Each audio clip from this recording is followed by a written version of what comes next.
Welcome to A Better HR Business, the podcast that looks at how HR consultants and HR tech firms grow their businesses and how they help their employers to get the best out of their people. Remember, for show notes and downloads, go to www.getmorehrclients.com/podcast. That's getmorehrclients.com/podcast. Okay, let's get started. Hello, welcome back to the show. Great to have you along. And I'm really looking forward to today's conversation with Jordan Peace. Jordan is a fabulous guy. He not only is in the world of HR, but he's also lived in Australia. And who knows, we may detect an accent at some point. But we're going to dive into his life story and Fringe, the business itself. But firstly, Jordan, thanks very much for joining me today. Yeah, I'm really excited to be here, Ben, and it was good to catch up with you about the time in Australia and some of the things I learned there. I didn't really pick up the accent. I tried to mimic it a few times, and I was shot down pretty quickly, so I kind of stopped. Yeah, no, it's very dangerous Yes. territory. And I'm so glad because it's a legal requirement to adopt an Australian rules football team if you live in Australia for more than 3 months. I just made that up, by the way, if you're listening. I believe you went for the Tigers. You're from Richmond, so Yes. the Richmond Tigers. Smart move. It just fit. It just fit. And Yeah. what a sport. Like, what a little known around the world, sadly, but what a great game. Really enjoyed seeing that. It's an insane game. Good stuff. I really want to learn about Fringe because you guys are doing some amazing things. But for people listening, if you don't know Fringe, Fringe is a lifestyle benefits platform that helps companies attract and retain talent by offering personalized, meaningful perks that go beyond traditional compensation. Obviously, such an important area in so many different ways, but obviously attraction and retention, such key areas, and engagement and so on. So can I take you back a step? Can you lead us into the formation and, where did the idea come from and what led to the creation of Fringe? Yeah, of course. So I was working as a financial advisor actually years ago with a business partner, and Jason, who's my business partner again this time with Fringe, actually. We ran this kind of fee-based practice where we would just give financial advice, whether it was investing or saving or just sort of having the discipline to sock it away or whatever the case may be, for individuals and couples. And usually they were in their 30s and 40s. So not folks with a lot of money to manage, but folks that with income, and they needed to make plans and have a good strategy around their future. And, a couple of things I learned through that is there are certain topics that most people just don't care about and they don't understand. And one of the topics that really jumped off the page to me doing this work and talking to all of our customers is that they really didn't understand their employee benefits.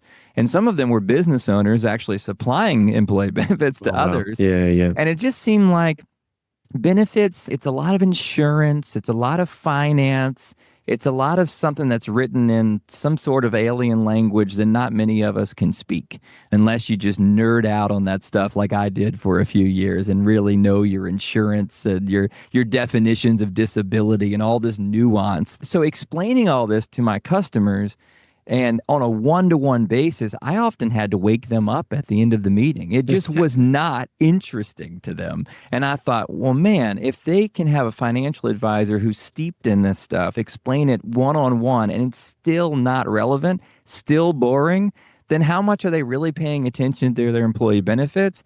How much do they really appreciate their employee benefits? And if they don't, then companies are paying a lot of money every year for something that doesn't actually engender any goodwill or loyalty or excite anyone or cause anyone to stay or recruit their friends or anything. So, so you kind of throw your hands up, oh, what are we doing here? And so my theory was, well, hey, what if we added into this idea of benefits things that were actually beneficial to employees' daily lives? That they didn't have to be sick or dead or disabled or 65 to benefit from their benefits, but they could actually benefit now. And so this idea of lifestyle benefits was born out of that realization. And we decided we wanted to launch a marketplace of lifestyle benefits. We wanted to put the power in the hands of the employee to choose what benefits were most relevant to them and to their family. So to give you some examples, like some of the things that I've used over the years are like a massage membership, or I really enjoy a company called Stitch Fix that will actually like package up clothes and send it to me to try on, and I keep what I like and I ship the rest back because A, I don't have any style, and B, I don't have any time to shop. So it's helpful in multiple ways. And so that's what we did at first, was created this lifestyle benefits marketplace to solve this particular problem of, I don't think employees really appreciate and understand their benefits. So let's give them something that they can, that's tangible, that's now, that's relatable, and they'll actually go and brag to their friends about it, which they do. And then that helps the recruiting effort and the culture building effort for companies that we work with. So it's been a journey.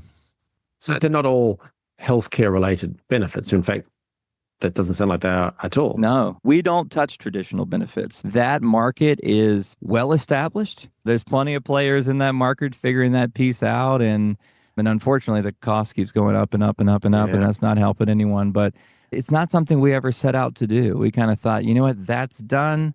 We want to think about how to engage employees on their benefits, that they would feel the impact of their benefits. And I think on the whole, most people don't feel the impact of their benefits unless something is going very wrong in their life. If I switch that to the employer's perspective, what's in it for them? Like, they're thinking, why am I paying for an employee to get clothes shipped out to him?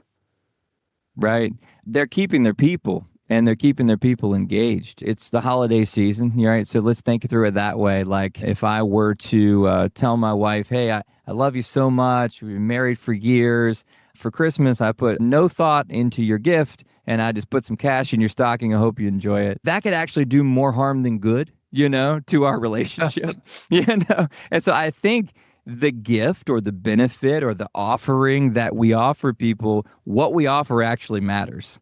And if it doesn't feel personalized, it doesn't help them feel like they're understood or seen or really appreciated, again, you can do more harm than good with benefits. And so it's not just how much money are you delivering to your employee in terms of salary and benefits, is how much care and thought was put into what's being delivered to them. And sometimes you actually can deliver less monetarily, but have a much higher perceived value from the employee. One of the studies I'll share real quick that inspired us to move forward with this concept way back in 2018, it was actually a study being done by a competitor.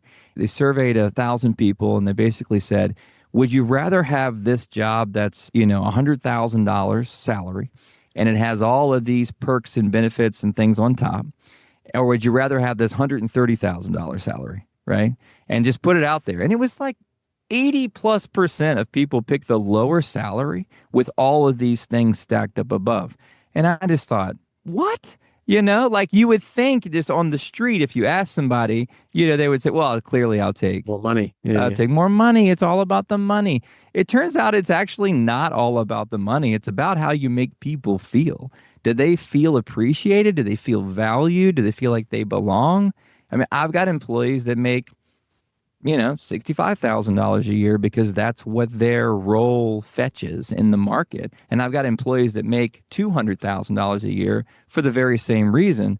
Both of them feel appreciated. Both of them feel cared for, right? Despite that enormous gap in income. And I think a lot of that is around the benefits and the culture that we create for them, when they're here. And so I've been making this argument for years that, hey, it's not actually all about the money so long as people are paid fairly. It's really more about how they feel about working for you. Yeah, no, that's very clever. And I'm just thinking back to a long, long time ago when I was running HR inside a business, and we bought a service. I think it was actually from one of the largest employee associations in Australia. And what they'd done is they'd banded together and used that massive headcount to have purchasing power. And so they went out to the sector and got discounts from things. But at the end of the day, they then turned that into a card, and that gave you discounts at lots of different vendors, which was cool. And we got that as part of attraction retention, but it wasn't very exciting. So how does the platform itself work?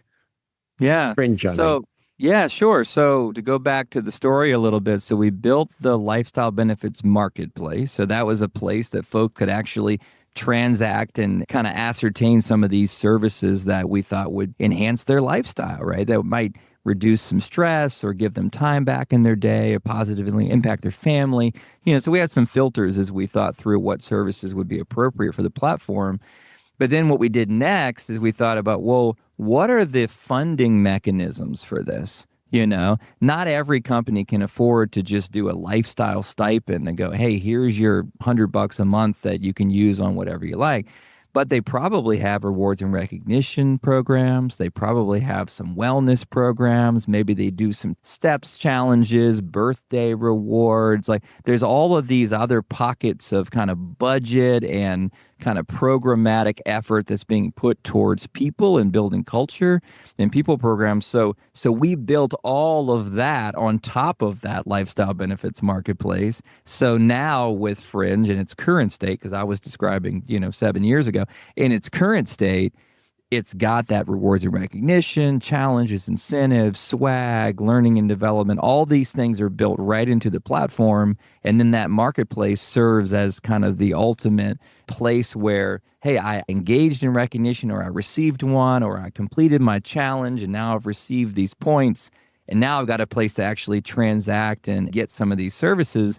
And then on top of that, because you talked about purchasing power, because we similarly have, big head count and we're able to get some of those discounts in place, we actually pass some of that value directly to our user or the employee, and they can spend their own money. So let's say, you want to get I'm going to say something expensive, like you want to get a Peloton, which is something that you could get through Fringe, right? And you've got $500 saved up through recognitions and incentives and whatever else the employer has given you. But it costs more than that.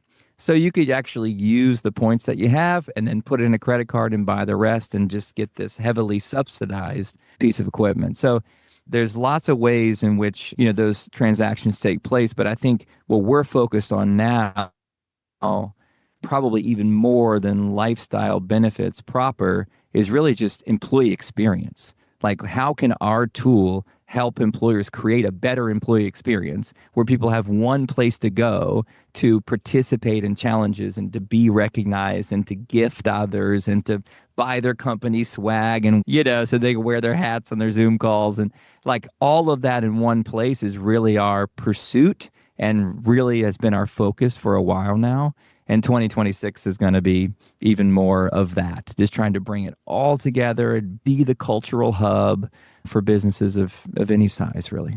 Definitely. No, I can imagine that HR teams and recruiters in large companies, that they'd love this because they can use it in their employment marketing side of things, and look at the attraction of the benefits that we offer. And then the interviews that they're doing, you can add these little bits in, the little snippets, because I would agree that the survey findings were probably accurate, that these little things that you think hash would cover the cost of it, but no, it's the cool factor and the fact that they can be tailored to what they want, not just something handed down from on high. Because I remember one person telling me that they got a Christmas gift from their corporation of bathrobes with the company logo on it, and I'm just, you don't want to imagine your colleague walking around in bathrobes. It's not too intimate. Yeah. So too much. If I turn to the business setup formation side of things, I'm fascinated because it's almost like a two-sided marketplace. You've got to get vendors on there to participate in the platform, and then you've got to get companies and their employees to use it. Yeah. Can you give us some flavor of what it took and what you did to get it launched? Yeah. Initially, it was mostly begging and pleading. But no, in all honesty, it's funny. These startup stories, it's like when you're years in, you're kind of embarrassed at what you had to do to actually get it off the ground. But it is what it is, I remember we got our very first customer because we didn't have a product yet, but we had a website. We had some marketing, and some people found us and they wanted it. And we're like, sure, like we'll figure it out, but we didn't have the platform built. And so I remember it happened to be a customer, thankfully, that was local. And so what we did is we had all their employees come out and we threw a party for them. We threw a launch party for them, and we printed off menus of benefits and gave them purple Sharpies, because that's our kind of company color. And they just X'd off or circled the things that they wanted. We fed them pizza and beer. They went home. We got on our laptops and we got on these websites and we signed them up for all of the things that they said that they wanted. And we just sent them to their email addresses or to their house or whatever, if it was physical or virtual. And that's how we did our first customer, Wow. And then we built our first platform, and then we had to kind of work with some like third party kind of gift code vendors and things like that, so we could kind of get the things that we needed before we established direct relationships with those brands. And it's just been a process over the years of more and more direct relationships and less aggregators, and then more users, which allow us to negotiate better rates. And it's just this incremental growth towards being able to offer something that's like really, at this point, like intrinsically valuable. When you get onto Fringe for the first time, you actually can just get Dash Pass for free. Now, that's something that all of our users can get now. That's just intrinsically part of our negotiation with DoorDash. But that took years, to kind of get that in place, and us showing them that we could send them, legitimate business and so forth. Yeah. So I've spoken to so many founders of large consulting firms and tech firms. And in all cases, what we see on the outside now is this beautiful, shining building or beautiful, shining business. But all of them tell me, it was just, oh man, treading the pavement. And even Virgin Airlines started with Richard Branson walking up and down with a cardboard saying flights to London, £200 or something. And Airbnb, I believe, started with an Excel spreadsheet, and then they kind of worked it out from there. So that's fabulous. I know you are a fellow podcaster. Can you tell us about how people work the podcast? Why did you do it? And do you enjoy it? And do you see any benefit?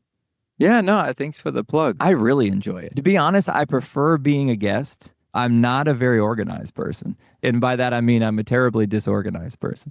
And so hosting is a little harder for me, because I get caught up in the conversation, and then I go, oh, I'm supposed to ask a question. I'm supposed to do something, right? Yeah, so I'm the one that needs to be prompted, But I really enjoy it. And most of those episodes I do with my co-founder, Jason, that I mentioned earlier. This is our second business together. And it tends to be long form. We'll break it up sometimes in terms of what we actually kind of publish out there. But in truth, we sit down for like 3 hours and just talk. The reason why we called it How People Work is a bit of a double entendre. So how people work, meaning how they do their work, like how they go about their occupation, but also how they work in terms of like just how they think, who they are, what motivates them, just like the intricacies of a human being. And so, I've gotten to interview like a cultural anthropologist that explained a bunch of interesting stuff about mankind and society to me. And so you learn a lot, doing a podcast, which is really fun. And it's just sort of like everything that I'm passionate about, I've given myself an excuse to talk about regularly and routinely with a friend, and you just press record before you do it. So I love podcasting for that reason, because I just feel like I'm having a conversation with a friend or with someone I'm just meeting, and I don't pay all that much attention to the fact that the camera's on or that the mic is hot, to be honest. Yeah. And with your business hat on, would you say that it's good for the business? Yeah, it is good for the business. I think particularly because you can ask kind of whoever you want to be your guest, and people feel honored by that, So if it's a prospective customer or a partner or an investor or whoever, I get yes 9 times out of 10 when I ask people to be a guest on a podcast. And so it's a fantastic way to kind of get the right people in the room that you want to talk to anyway. And so I think it's a wonderful strategy from a business standpoint as well. And you talking about just talking with a friend about stories and things like that, and the fact that, Fringe is on the benefit side, you just actually triggered 2 memories. One is back in the oil and gas boom days, a decade or more ago. I remember one company was giving out really fancy bottles of French wine as employee benefits, really nice. The staff were starting to complain because it was the wrong vintage. Oh, come on. That is where personalized benefits help. And then there was a separate time in a manufacturing business, heavily unionized, 100% unionized thing. And I was a junior HR guy, and I did the whole newsletter monthly update thing. And my first one, I put out a list of birthdays with, here are the people having their birthday, and so on Wednesday, it's their birthday. And she came in to me utterly furious. And I thought, but I didn't reveal your age or anything. No, I was planning to take the day off and just call in sick that day. But now everyone knows why. So who knows? But these things we learn. No good deed goes unpunished, Exactly. Jordan, for people listening to this, who would be the ideal customers or clients of Fringe, in case they might be customers themselves or could refer in business, or who knows? Our typical customers are size-wise, they're in that 100 to 1,000 range, but we've got some that are 50 and we've got some that are 20,000 and beyond. And so, I don't think it's so important the size of the company. I think it's really more about what I call high culture companies, like companies who not just pay lip service to caring about people. They're not just trying to improve some statistics around, recruiting and retention, but they've got leadership that actually care, because I think we challenge our customers to kind of really go above and beyond, maybe what some of their peers are doing, or at least, even if that's not true financially, it's at least true from a strategic standpoint. Like we really challenge them to think through, how are you building a culture where people want to stay? Not just delivering benefits, not just throwing platforms and programs at them, but like, what's your plan? What's your strategy? What's your vision for the culture of this company? And so I think leaders who think that way and who have a vision would really enjoy working with us, and really enjoy kind of the process of like figuring out the programs and what comes first, second, and third and all of that. So you just got to find people who care. We've looked at geography, we've looked at industry, size, etc. And the only thread through the whole thing is just like, can you identify leaders who care? And thankfully we can, because these days leaders who care, they come and they do podcasts and they share and they post and they let it be known that they care. And as a result, they tend to have a good time recruiting and retaining. And we aid in that. They're the people you want to work with. Yeah. We all know that those on the other side who maybe don't care as much. So it is great when we meet them and who want to make work life better for all involved. Can I just end with, you've run 2 businesses now, and so you've made mistakes, you've done things well.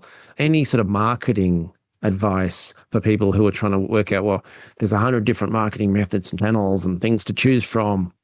What's your advice on how to market and grow their businesses better, particularly in the HR space? I think we got to be honest these days. I think we're a heavily marketed to society. Like we live in a attention economy. Everything's vying for our attention all the time. And so as a result of that, I think a lot of the tactics that once worked don't and anymore, because I think people are just inundated and they're just sick of it and they don't want any more emails in their inbox, and they won't take the time, sadly, to engage in anything kind of long and deep and nuanced. The one thing that I think always works and will always work is be authentic and tell stories. Like stories are the heartbeat of how human beings communicate with one another. It always has been since before we had written language. Stories passed down orally were the way in which societies were formed and kind of the core stories of humanity were formed. I don't think that can be engineered out by technology or changes in culture. I think that's a permanent fixture in mankind. And so I think be authentic and tell stories is really the way to go. And it's actually not that hard. You just tell the truth, just tell what has happened in the midst of your company or how customers are experiencing it, admit some mistakes, show some faults, be vulnerable, all the hard stuff, personally and emotionally hard stuff. But I think that's what I see rewarded in the marketing space or in the thought leadership space or in the influencer space. It's just who's real. That's what I try to do. I mean, I don't know if you call it a strategy. It's more just like a way I've chosen to be is like, I'm not going to filter. I'm not going to be a different person on camera or a different person in front of him or her or whatever. And I think that's rewarded. That's excellent. That's rewarded, but it's also easier. It's more enjoyable too, right? Yeah. Yeah. Unless you're trying to hide things. Yeah. You know what I mean? Like, I think if you've built something you're proud of, and you're like working with integrity and high character and you got nothing to hide, it's very easy. I think people want that. They see that, they feel it. Yeah. No, yeah, they do. They do. Jordan, you've shared so many great stories, advice, and so on. So I really appreciate it. If people want to learn more about Fringe, what should they do next? I'd say jump on LinkedIn and give me a follow. I post more than Fringe post, and it's probably a bit more broad around just sort of people, future of work, and so forth. It's not all kind of product heavy type of content that I'll put out there. So I'd say give me a follow, and if you're really interested, shoot me a DM and we'll chat. Excellent. Yeah. Well, if you're listening to this on the go, check the show notes. We'll have Jordan's LinkedIn there and also the company fringe.us. But Jordan, yeah, thank you very much. And I will keep you posted on how the Richmond Tigers are going in the Australian Football League. Thanks for doing that, Ben. I really enjoyed being here. Thanks for joining us today on A Better HR Business, the podcast that explores the world of HR consulting and HR tech businesses. For show notes and downloads, go to www.getmorehrclients.com/podcast. That's getmorehrclients.com/podcast. Remember to subscribe and share the show with any friends who are busy growing a HR business. Thanks, and see you next time.